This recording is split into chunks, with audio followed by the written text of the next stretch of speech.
All right, so I gotta let the food cool down.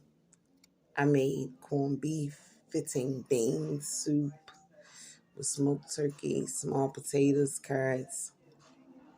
So that saved me buying lunch the next 2 days and dinner. Even though I know Thursday my ass gonna be over at Montego. But let me get to some topics real quick because I want to go to sleep. I'm making breakfast tomorrow for our team, so I gotta get up extra early to put hash browns in the oven, uh, bacon in the oven. So yeah. Anyway, I want to be free. I know I'm changing because yesterday when I took my cousin to the clinic, a couple in there stole my car keys. It has the trick on it. Mind you, I had just got another car key from when my ex fiance took my car key. He never even offered the money back. Keep coming around, never ever offered money back. So it was $245 to get the key cut. Then I had just purchased the car the day before, which was already sitting in front of my door.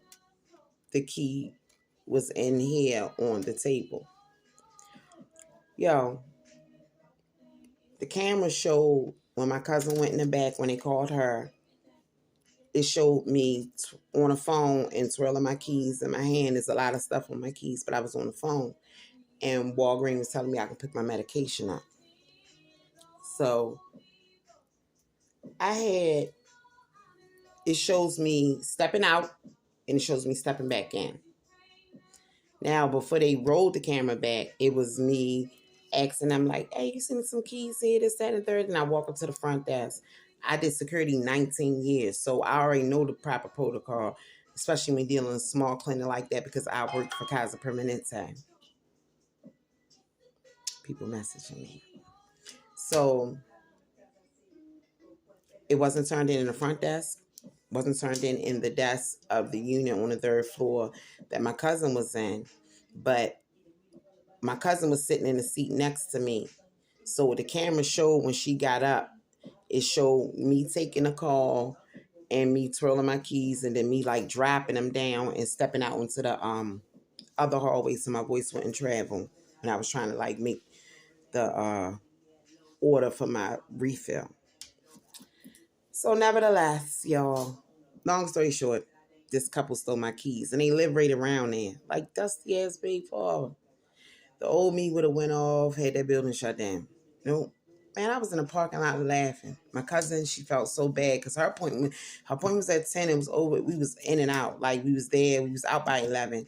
So I had put the time in at work. So we had plans to go get something to eat at Northeast Market, go to Walgreens, pick the medicine up, get her home, and I'll be back in time for work. Thank God working overtime allows you to put in comp time. I was able to put in 3 extra hours because I was out for the rest of the day at this point. And Baltimore City showed up, but they seen my uniform. They seen I work for Baltimore City too. So they were pretty cool and everything. I got the police report for larceny. The security officers let them look at the video footage. It's against the law to search people. And it was so funny that the couple that went in after them was out with us. Like, man, we seen you looking for your keys. It was empty in there. It was only about, I'm going to say 7 of us, with it being me, my cousin in the back, and 2 other couples in there. So the whole seating area was clear. And it's so much stuff on the keys, you can't miss it. So the security officer was like, well, we seen this all before. What they like to do, that once our business office closed at 6, 7, they'll come back to the lot, hit the button, chirp, chirp, get the car, steal it, this, that, and the third. Man, I made a police report to cover my motherfucking ass. Because sometimes you gotta lose to win. In that fucking Nissan, I cried a lot. All the way moving up to the person I'm still hurt about, drove that motherfucker 2 months before he even had his own vehicle. So that car holds so many fucking memories. Man, I was in a parking lot tripping, laughing. My cousin was like, I feel bad because you did something for me. You was doing something nice. And now we gotta spend money getting a car towed, this, that. And I said, cousin, yo, check this out. It's another car. I just bought another car. There's another car sitting in front of my door. Snatch your tag off of there for me. That's all you gotta do. I can get another car. I already got another car, cousin. I can't get another cousin. Fuck this car. All right, yeah. Fuck this car. So her husband came, broke in my car because my car was locked. I wanted to get my baby football shit up out of there. Definitely after all that other shit before prior. My pocketbook and everything, because I just went straight in there because I wanted her to get upstairs, and I didn't want her to stand there waiting for me, as you can see in the video. So I didn't take my pocketbook out of there, thank God.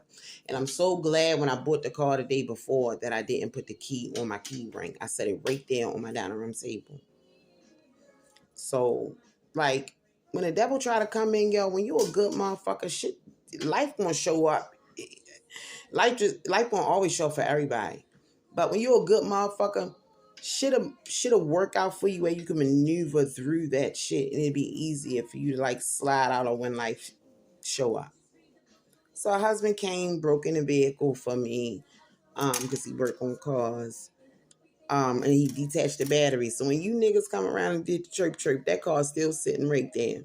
So I'm gonna go down there tomorrow, because that was the car that I was giving my stepdaughter. Like, we had plans. That's why the car was paid off in August. But the reality of it is, moving forward, my cousin made me promise. She said, Candy, I know your heart. I know you like helping people. I know you are very forgiving.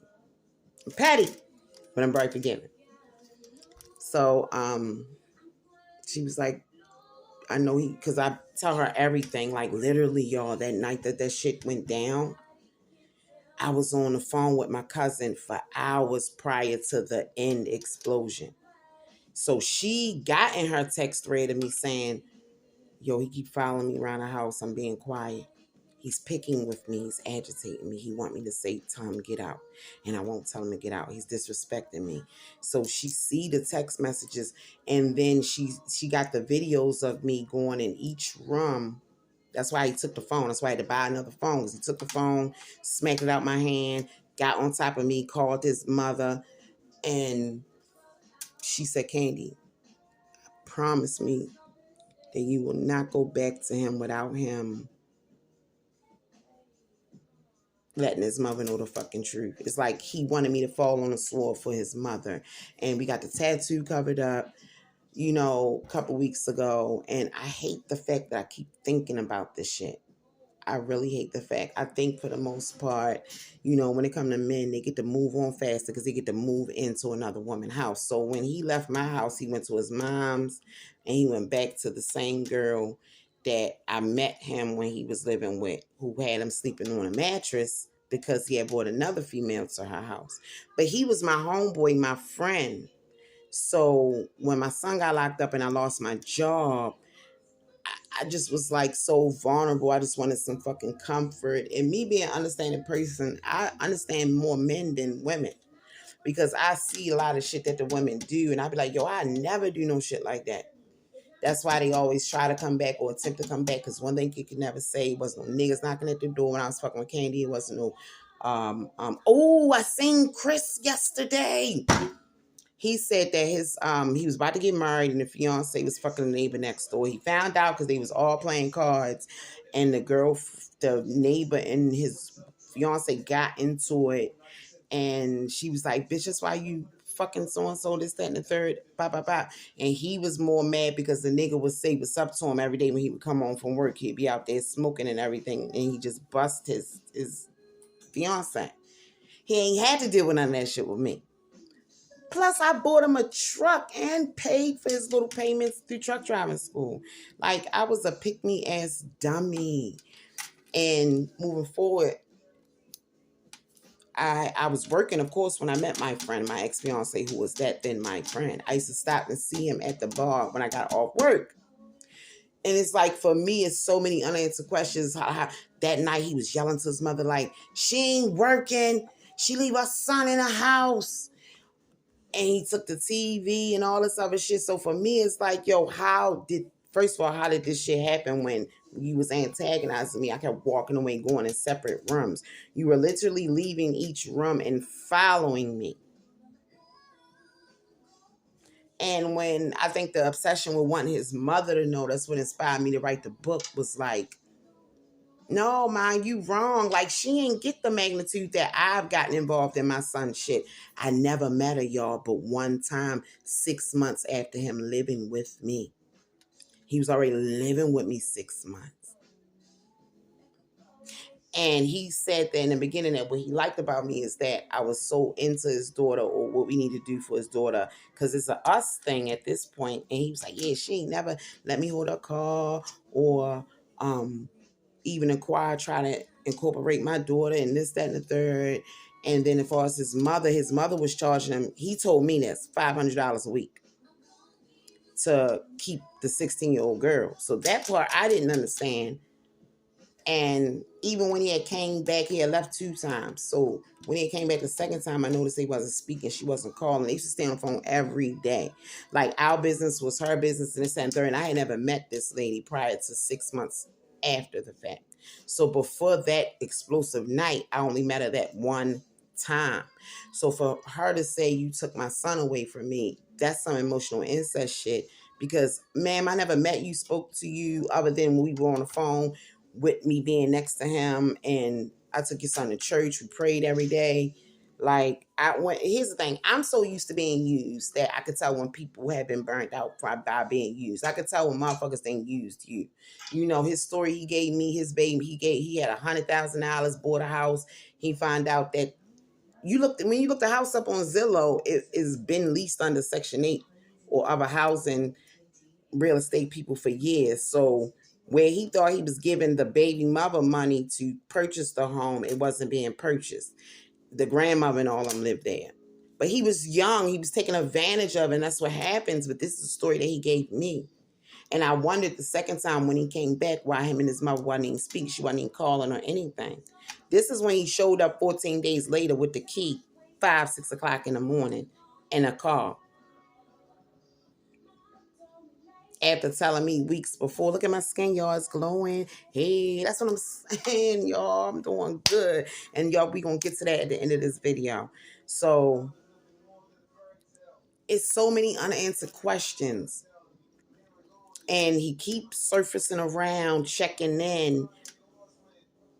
Because it's more so like, all right, I'm checking in to see if you still in that bullshit again. You ain't gonna forgive me for this shit? All right, fuck it. You're not gonna forgive me for this shit. All right, I'm gonna keep fucking with this girl that I don't want to be with. Because mind you, y'all, he went from my house to mommy house, back to the girl who he put her address on for me not to come down there. You put the address on there because you knew you were going back. My trainer seen him several times. And in truth be told, I was told the mother lived there. But I'll never know. I think really, really all of this is faulted. I fell on a sword of him not being honest. And when he thought that the shit was getting too close, and especially when I was supposed to put the car insurance on his car on my insurance, he knew I would have need that title and things of that nature, and I would have saw who the car was registered in because he don't have a driver's license. His back was against the wall. His dick was in the dirt. He didn't know what the fuck to do. And then now moving on the first, he was saying prior to that he was going to give me a lump sum of money, like $1,100 or something, because I had took care of all the other bills. I took care of the bills each time he left. That's why he was able to come back to lights, roof, and food. But I made the mistake of taking back. So part of like the obsession is, okay, maybe I'm not forgiving my fucking self because I'm more angry that I allowed somebody to do that to me. And I knew better. I didn't practice what the fuck I preach. I actually became a hypocrite. I actually became one of them. I presented myself as a pick-me. You know, so I know that I got the self-hatred too. But for the life of me, what insults my intelligence is that when he comes back around, he's not being honest and saying, yo, I fucked up. And I'm scared to tell my mother because his mother is his crush. Out of all these women, the women before the lady he was at 18 months, and for the life of me, y'all, when he took my son TV, when he moved out that lady house, I remember it, yo, I'm the one that picked him up. And he was like, babe, you got space in your car? Because I'm about to take that TV up out of there. I paid for that TV. I said, no, we don't take stuff back. We don't take stuff back. We don't do that. No, come on, we got to go. my dumb ass, and look what the fuck I get. So you can't feel sorry for me. And so I see where the self-hatred come from. Like, I get that shit, man. Because I believe when I seen a mattress out in the living room. So I believe when he said that, yo, because we were friends first, like, yo, she caught me bringing a girl out of here. And then I walked the girl to the car. I leaned over in to hug her. And she was just parked right there looking at me. And she said she couldn't take it anymore, this, that, and the third. Like, this is fucking crazy. And I bet you that was the girl that stopped past to get a couple dollars. To get a couple fucking dollars. So I recognized in him what I saw in myself as far as being used. And I'm going to move forward to another topic with that. It's fucked up. But even my tarot said that you believe that this person came and saying like to teach you a lesson, because I was too involved in my son's shit, and they would end up resenting me because I would get too involved, that the girls would be like, you can't come back unless you talk to your mother, this, that, and the third, and this, that, and the third. No, I want your mother to be a part of this, that, and the third. So he would be so scared to talk to me, to tell me the fucking truth. So I fell on the sword so many fucking times, and in the end, nobody benefits because then I don't get to see my grandchildren. Okay. So where I'm at now, I'm changing my phone number. I am changing it. I don't want to change it. And each time I've changed it, I've never given my ex the new number. He's got it offline. For the life of me, I don't understand. If you live with a woman, why are you even on dating sites? You should never see my number. And I shouldn't shut myself down of dating other people because he lives with a woman. He ain't supposed to be on there. You know, I'm not ready for a relationship right now. I'm still hurting. I'm still in healing. I'm not leaning into another nigga to comfort me no more. I see what the fuck that got me the last time. And I wasn't even coming out of a relationship. I was mourning the fact that my son about to get 50 years. I lost my job. Keep in mind, I'm a different kind of woman, and that's going to be later down in here because I could tell I'm changing. I'm literally working with the nigga on a regular basis. Who is the husband of the wife who cost me my last job that I was with when I was with my ex-fiance. And guess what, y'all? I don't try to give him no pussy. He don't need no. I don't be messy. I keep it cordial. I keep it quiet. He always tripping and laughing with me. Plus, I be around all these guys, so I see them all cheating on their women. My job is predominantly men. Why do you think I don't want to fuck nobody at my job? No, fuck no. I got lunch, and we all go to lunch a lot together, but we all pay for our own shit. And it's been times that I've paid for like, yo, you got a drink? All right, grab me a drink, Candy, because they grab me a sandwich or something like that. But it'd be like, yeah, that no hooking up, fucking up, sneaky link later on, none of that shit. I ain't with that shit. I'd rather stay in a dating pool. Put me in a friend zone. Friend zone is a safe zone. Friend zone, y'all confide in us and tell us every motherfucking thing about y'all don't like the women that y'all with. Keep my ass in a friend zone. I benefit better that way.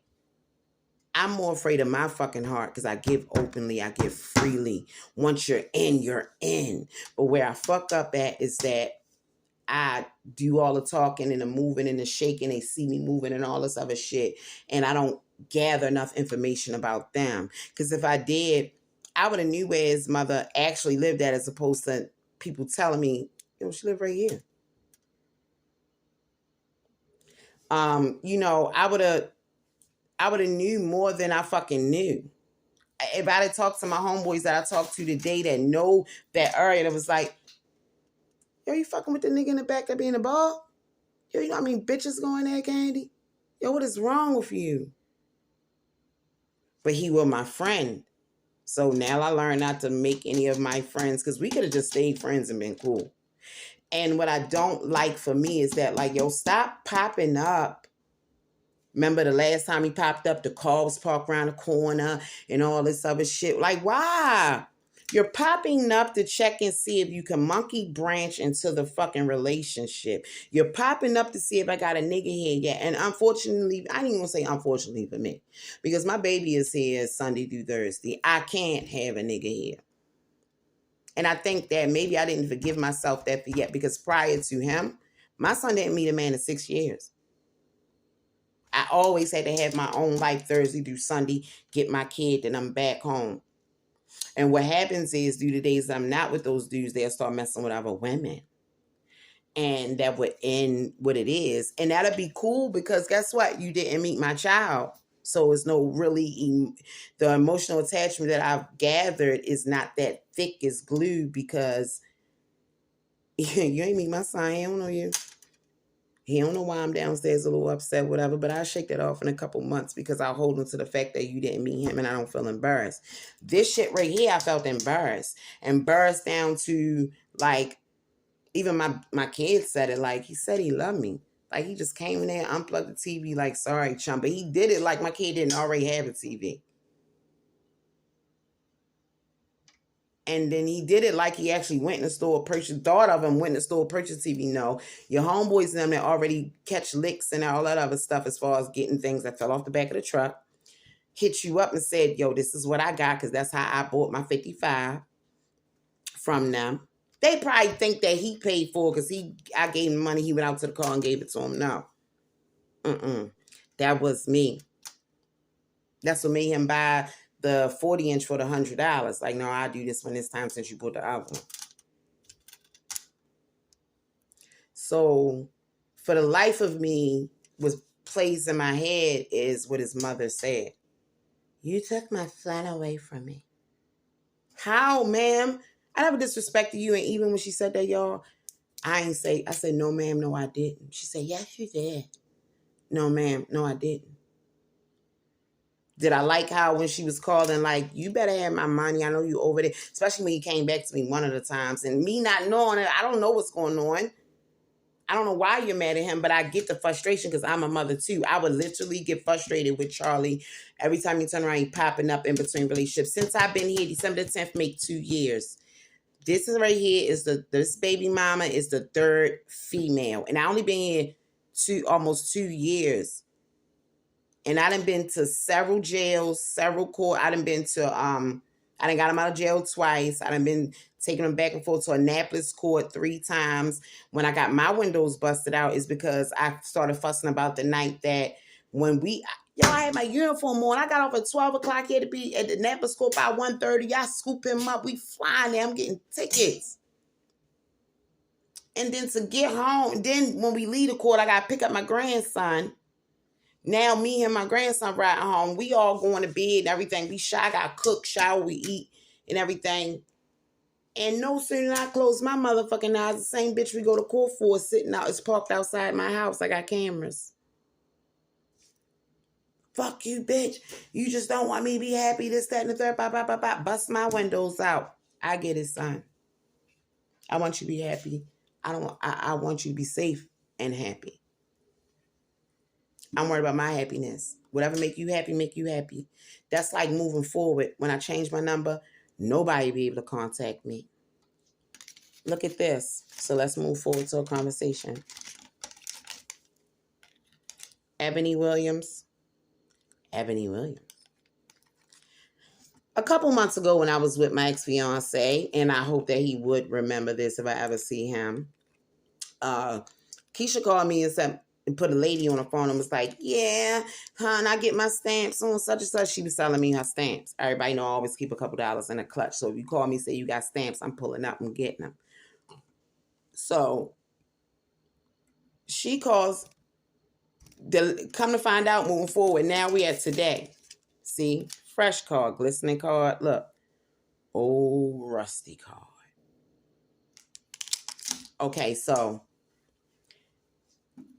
I looked this time, so I called the lady after I get the stamps off. I said, ma'am, you do realize I'm the one that you robbed a couple months ago. No, sis, I ain't robbed you. I moved out of Keisha's house, and she still had my cards or whatever, and she was trying to hurry up and sell my stamps, and I called and canceled my card. It sound like Keisha. Mind y'all, Keisha is the same one who, when you see in certain videos, I'm taking her food. Yo, every 2 weeks, I take her food. I'll go in my snack bin, stay big, gather some snacks, get a couple meats, go in the cabinet, get a couple sides, go down there and get a couple canned goods. And I would be mad when I would see her post on Facebook, I got wings, I got turkey burgers and gravy. I'm selling dinners. It's under the food I would give her. She would literally start selling dinners with it to get money to drink. That's why I told that bitch, now you're a forever junkie. You won't forever be a junkie. Mind you, I've known this girl since 14 years old. Been with her through rehabs, her at the hospital, all that stuff. Even just a few weeks ago, she passed out. And she got stabbed up in the chest for trying to fight somebody. She was high. The last week, she got $100 from me. Last week, we did some things that to make sure that we both benefited. She got that money at 7 o'clock in the morning. I told her I'd be there on my break to get my 145. I pulls up. She give me my money. And then she like, yeah, I'm about to go try to find something to eat, this, that, and the third for Dalen. He need food, this, that, and that. I said, sis, I just bought you food. A lot of food the other day. I ain't tell her that I seen her post all that shit on Facebook, that she was selling dinners to get people to come over there to buy her drinks. I ain't telling none of that. Sis, yo, I'm good, yo. I said, I'm about to get out this car, go in your house and check your refrigerator. Fuck all that. And I said, Dalen, I gave him a big box of snacks from different chips, cookies, and all that shit. Do you know she was out there selling them shits for 50 cents, 25 cents, and everything so she can get miniatures of fucking alcohol? And then you burn me, bitch? So moving forward, 2 cards. So now I called Keisha with the girl on the phone. I said, were you the lady on the phone that day that Keisha called me and said you was going to give me the rest of my, said that when your stamps come on the call? She was like, no. Keisha was on the phone like, I ain't gotta lie. Candy, you bringing this old shit up. Bitch, I got robbed. And ain't no old shit because I would not have brought it up had you not forgot that the same motherfucker you hit me up to say that the selling stamps was the same motherfucker that you let rob me. So if she didn't rob me, who robbed me? You or her? Because what I'm trying to understand is how I should carry this shit as far as you. Mind you, I just took her some food last week because her dude said he need a break. He packed all his shit and went and stayed at a fucking hotel.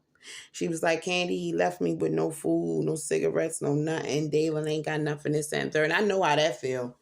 Because the 2 weeks my nigga left, he left me with nothing. Mind you, y'all, I told you I lost my job. Valentine's Day, he threw a box of candy. The next day after Valentine's Day, he threw a box of candy at my door. And had the nerve still come back with the key. 6 o'clock in the morning. 14 days later. Say he was with Tank in them boxing camp in California. Right. And I took him back. Like a dummy. So that's where a lot of the hate come in from. But I can move past all that shit if yo just be like, yo, I fucked up. It's like as if he can't talk to me for real, unless he call his mother on the fucking phone. I fucked up. I lied about everything. I want my girl back. She this, that, and the third. Bye. Then we can have a fucking conversation. I didn't understand how they put on the paperwork drugs and all this other shit. What? Him and I talked about everything. I battled with addiction.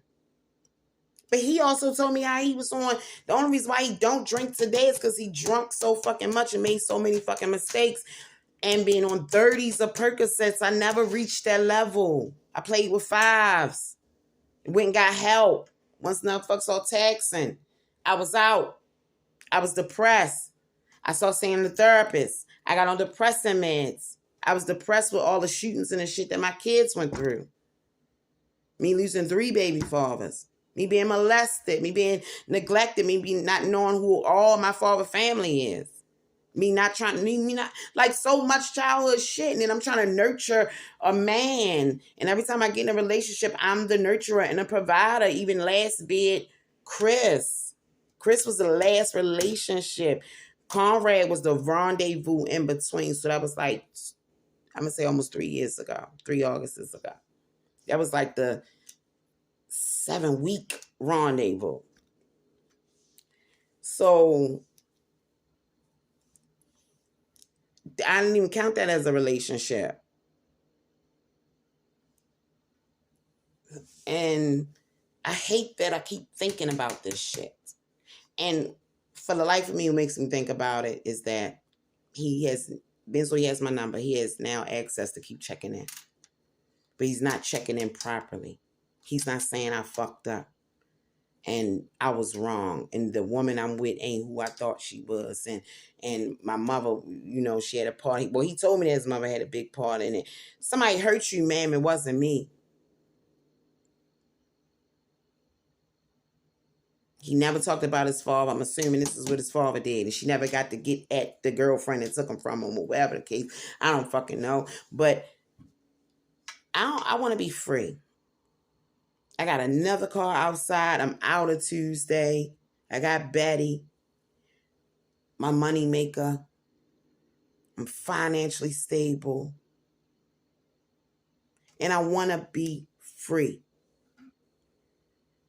No, I can't move on like I want to and get my fuck on like I want to. Right now, my kids sleep. So I call company over. But guess what? I'm about to go to fuck to sleep. Because I got to get up at 5 and get breakfast started because I'm bringing breakfast tomorrow for everybody. So I don't feel like it. I don't feel like it. I want to be free. Come correct or don't come at all. I put cameras up, change my locks.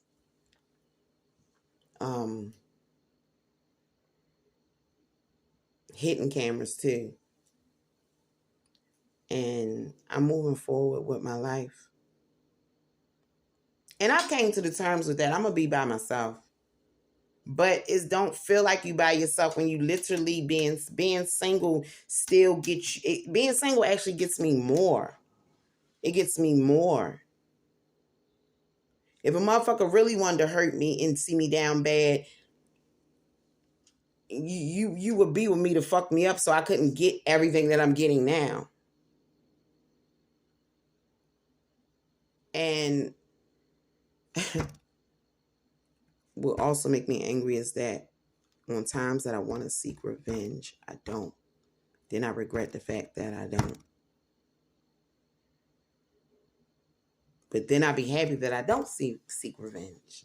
Because it'd be like, all right, stuff really eventually fucking happens. Oh, I got the word the other day. Yeah, I knew that shit. I knew it. I knew that shit. Yeah, you want daddy to come home? No, you want me to say daddy come home. But he doesn't realize how much I poured into him and the sacrifices I had made dealing with him. And he doesn't hold to that. I don't know what mommy knows. I just want her to know the truth because I only met the lady once. After 6 months. Never had an altercation with this lady prior to. Nothing. I would get information from him. And as my partner, I see my partner upset, which would be probably the same dynamics that Charlie was telling his girls and stuff like that. That's why I know at some point I take from this that the universe showed me who I was and what I was doing. And if I didn't stop at 28, I'll be here at 38. Man, 38, I'm going to be fucking fine and married, taking care of my grandkids. Charlie better not pop up at 38 years old calling me mommy, come get me. Fuck all of that.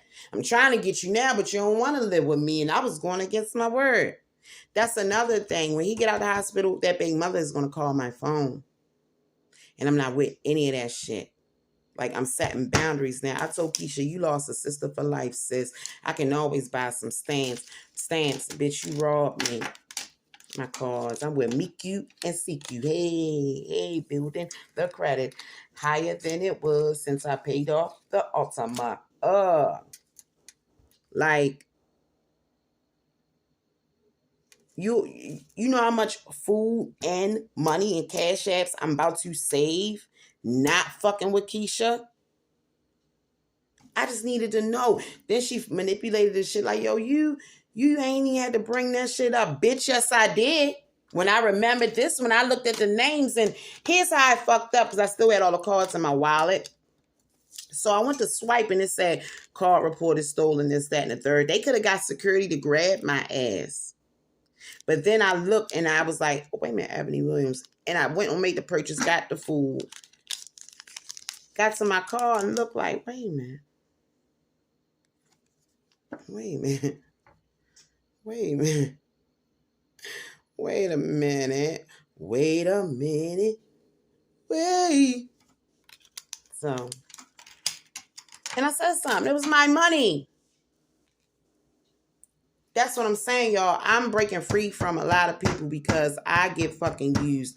When I'm in relationships, it distracts me. Now I got a vehicle out front that is sufficient for my massage table, sufficient for my tables at the when I do the food pop-ups, hold the air fryers, the grills, shit like that. And I can use this as my money makers, making money, and go get what I want in February and March. If I get in a relationship, y'all, that shit is not going to happen. And what I realized is bittersweet is that relationships are not my best friend. I wish I would have cheated on him. And then, like, now I'm sitting here like, okay, I'm glad I didn't. It is what it is. But I want to change my number because I don't want no one to have access to me anymore if you're not coming correct. I told that baby mother, you knock on this damn door, bitch, I'm calling the fucking police on her. I ain't got no other issues calling the police on nobody else. I don't have nobody knocking at my door. My ex-fiance can't say that whenever he was here, a nigga knocked on the door. I don't play no fucking games like that. None. Now, the nigga I fucked with could say that they had an issue like that because I don't play no games. Just like with me dating now, me telling men, yo, I'm a serial dater. Nigga, you a serial dater. You just ain't gonna say shit. So we serial dating this shit. And that's what it's gonna be. I hate what happened. I wish that it didn't happen the way it happened. But I understand that it had to happen because that man already monkey branched into something else. He didn't fully get out of what he was in. That's why he was able to go back. And even, I don't get it. He went to mom, went to her, then he went to a whole nother woman within 2 months after our departure. I just can't believe it. But it's so easy for men because they generally gravitate to women that got their own places. And when you don't have children that you ain't got to worry about them seeing nobody, you could do what you want. So, like, on one end, I don't regret it as far as, like, having Chum.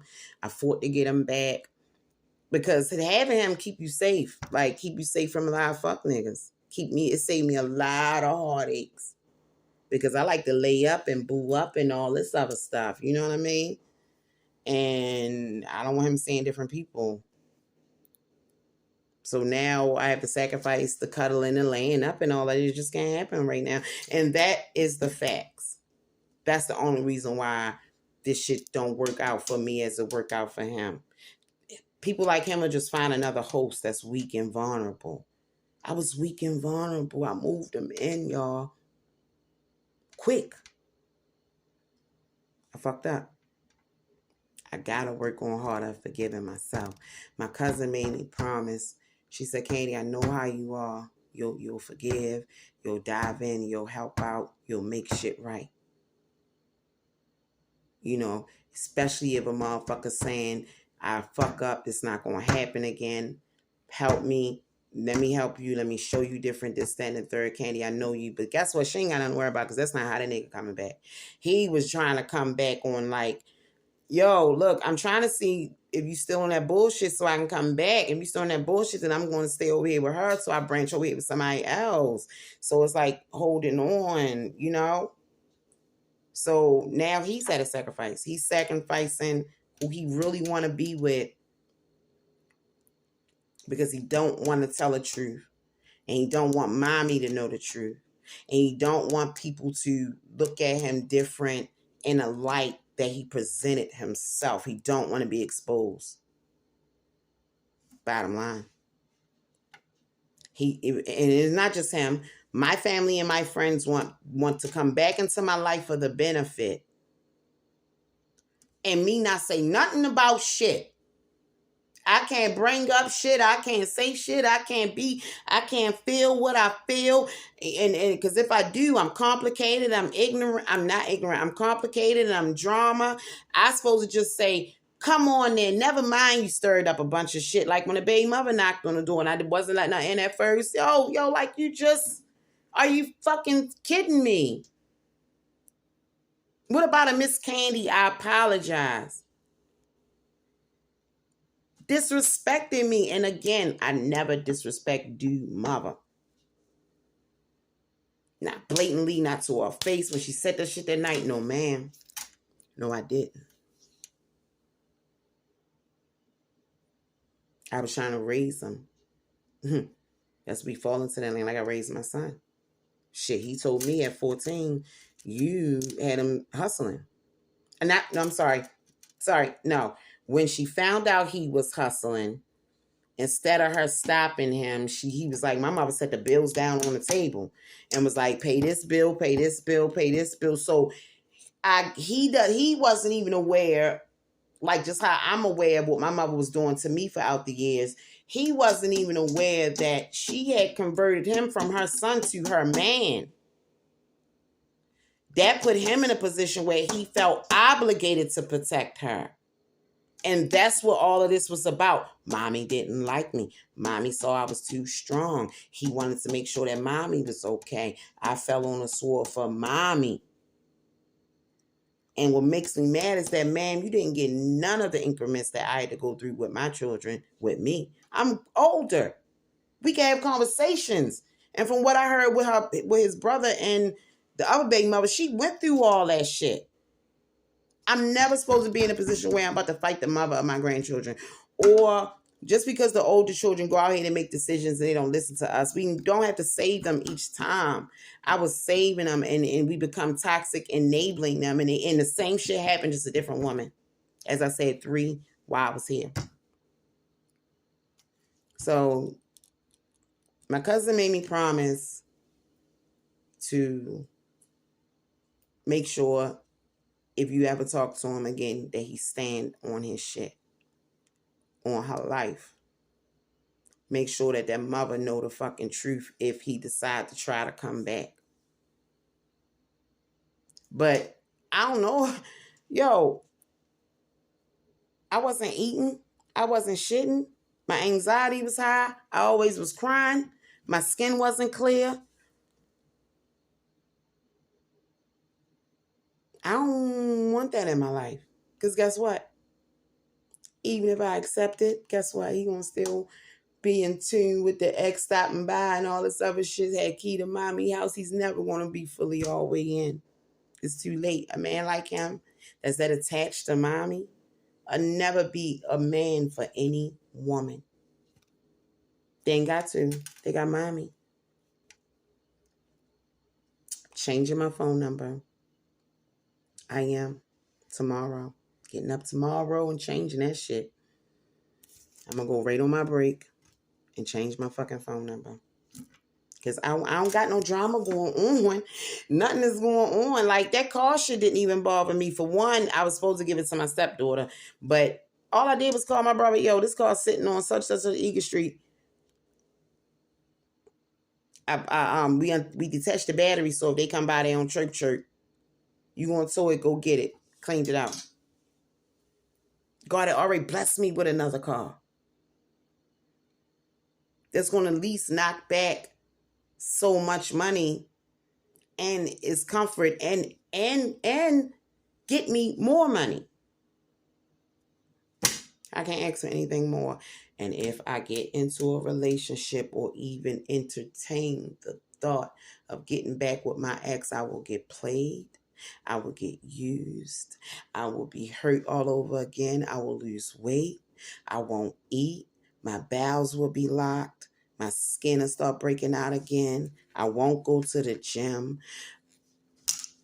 And when you weigh the shit, no. All men, keep me in a friend zone, please. Don't like me too much. No. And I get it all the time. They really be liking me. But I only got time Thursday to Sunday when I ain't got a little man. And all them other times why you saying you liking me, you fucking other people. Keep me in a friend zone. Friend zone, hey. Fuck that. You get more out of men when you're friends.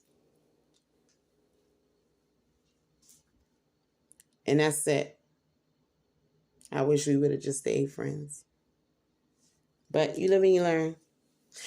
Y'all, listen.